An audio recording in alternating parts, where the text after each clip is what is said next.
ఈరోజు నేను ఇలా మాట్లాడుతుంటే మీరు ఆశ్చర్యపోవచ్చు. నేను పల్లెటూరులో చదువుకున్నాను, తెలుగు మీడియంలో. నా కజిన్స్ అందరూ సిటీస్లో చదువుకున్నారు. బికాజ్ మై మమ్మీ పల్లెటూరులో గవర్నమెంట్ జాబ్ చేయవలసి వచ్చింది కాబట్టి. ఈరోజు నేను ఇంగ్లీష్ మాట్లాడితే నా ఇంగ్లీష్ మీడియంలో చదువుకున్నటువంటి నా కజిన్స్, నాతో కలిసి పెరిగిన వాళ్ళకి ఆశ్చర్యం వేస్తుంది. నా దగ్గర ఉన్నంత రిచ్ వొకాబులరీ వాళ్ళ దగ్గర ఇంగ్లీష్లో లేదు. నా క్లాస్మేట్స్ ఈ సిటీలో కూడా ఉన్నారు, చాలా చక్కగా సెటిల్ అయ్యారు నా క్లాస్మేట్స్. స్కూల్లో ఐ వాజ్ ఎ టాపర్.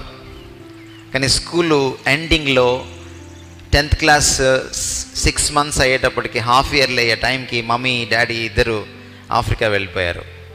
నేను గార్డియన్స్తో ఉన్నాను. So I suffered from loneliness, ఒక kind of a homesickness. And నాకు ఇష్టమైనటువంటి కోర్స్ని, గ్రూప్ని ఇప్పించడానికి మా గార్డియన్స్ సంతకం పెట్టనన్నారు. So I started hating studies. చదువుని ద్వేషించడం మొదలుపెట్టాను. సో వాళ్ళ మీద ఉన్న కసితోటి ఫెయిల్ అయిపోయాను. క్లాసులకి రెగ్యులర్గా వెళ్తాను, కాలేజీలో చెడిపోలేదు, నేను రాసివ్వగలను అన్నమాట. I was the best boy, very good boy, but a very bad student. కనీసం చదువులో రాణించకపోయినా వేరే వాటిల్లో రాణించుంటే ఎంత బాగుండేది.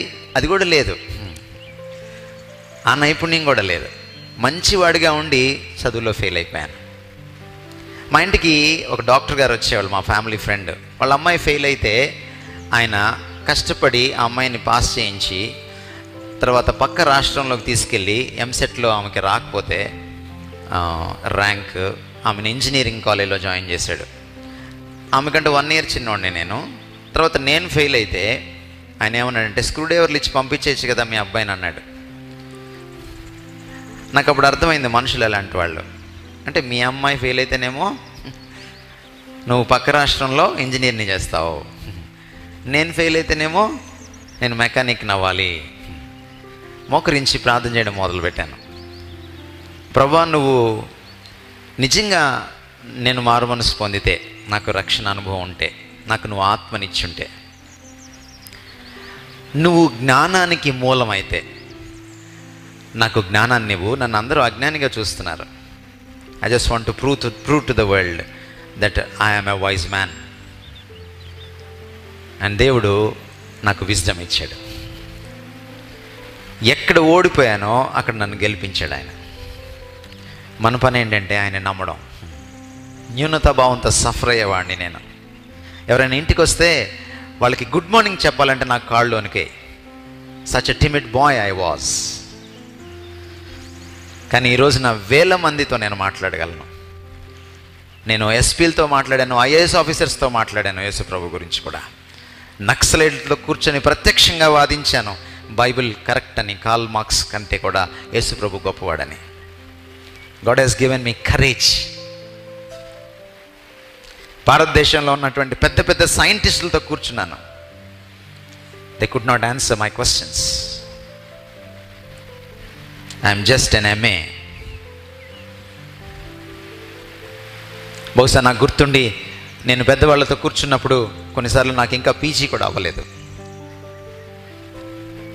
నేను ఎక్కడ ఓడిపోతానో అక్కడ నన్ను గెలిపించగలిగిన ప్రభువు నాకున్నాడు, మనకున్నాడు. మనం యేసు ప్రభువుని ఎలా చూస్తున్నాం అన్న దానిపైన, మనల్ని మనం ఎలా చూసుకుంటున్నాం అన్నది ఆధారపడి ఉంటుంది. మన జీవితాన్ని ఎలా చూస్తున్నాం అనేది ఆధారపడి ఉంటుంది. నేను చిన్నప్పుడు సండే స్కూల్లో ఉన్నప్పుడు ఇప్పుడు లాంటి పాటలు లేవు, చాలా మంచి పాటలు ఉండే. There is a very good song. ఈ ఈ ఈ సన్నివేశం మీద ఆధారం చేసుకొని రాసిన పాట.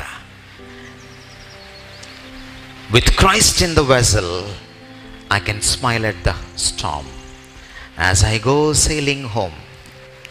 With Christ in the vessel, vessel అంటే పడవ. I can smile at the storm. నేను తుఫాన్ని చూసి కూడా నవ్వచ్చు.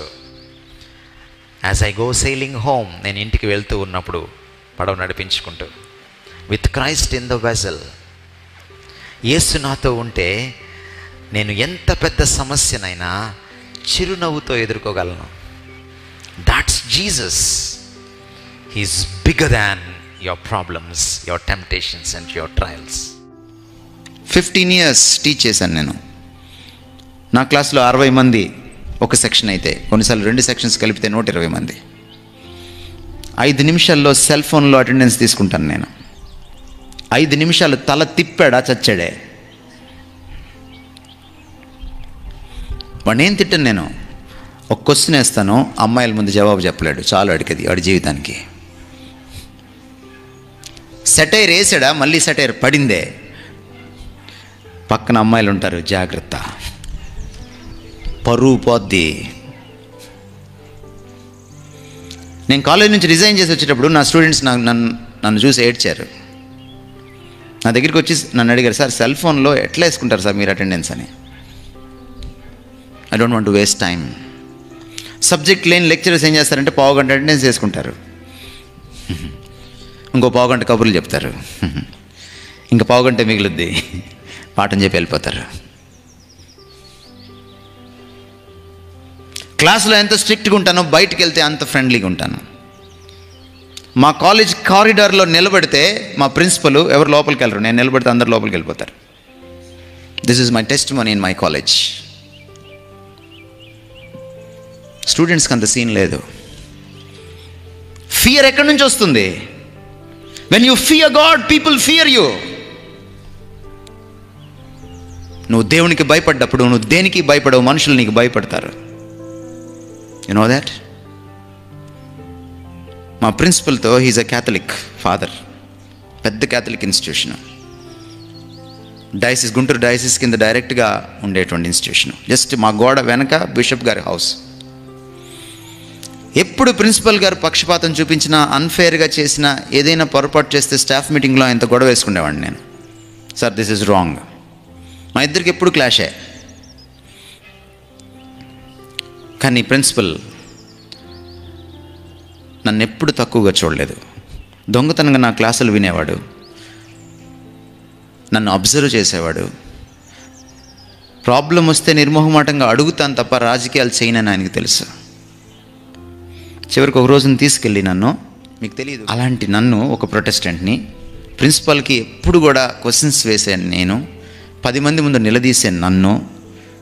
ఆయన బర్త్డే రోజు తీసుకెళ్ళి ఆయన తల మీద చెయ్యేసి నా చేత ప్రార్థన చేయించాడు.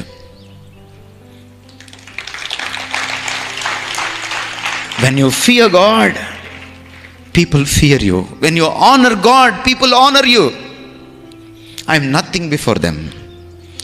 ఆ బిషప్ 6 భాషలు ఆయనకి ఉద్దండు. హెబ్రీ, గ్రీక్ భాషల్ని చదువుతాడు. He directly translated Bible from Hebrew and Greek. Great man. When you fear God, people fear you.